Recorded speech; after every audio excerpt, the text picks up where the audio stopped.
In the beginning of the 70s, people became fascinated by old Hollywood glamour. Andy Warhol started his Interview magazine, and he was completely obsessed by black and white pictures of old Hollywood stars. And Liza, although she's much younger than all of those people, was almost like the last star of that whole star era that began in the 1920s. She appeared to be completely part of that line, that style of performing, that way of operating as a star. One reason Liza became an icon was because if you look at Cabaret, physically in that film she is an icon. She has a painted face, very strong makeup, very strong eye makeup, the very strong haircut, which is not even really necessarily a particularly flattering haircut, but it's very, very strong.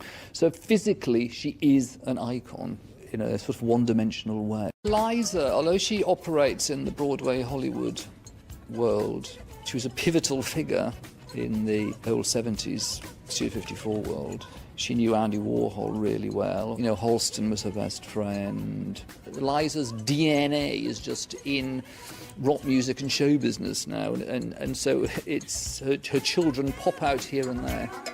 I think the reason that Liza had an influence on the punk movement was really down to the clothes as much as anything else.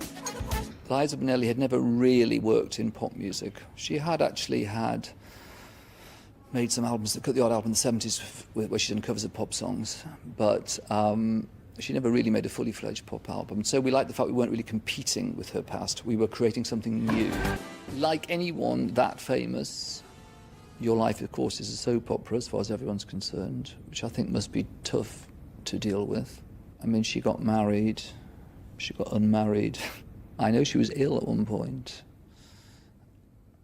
But I think that she would shrug all of that aside. I know that what really means the most to her is probably the work.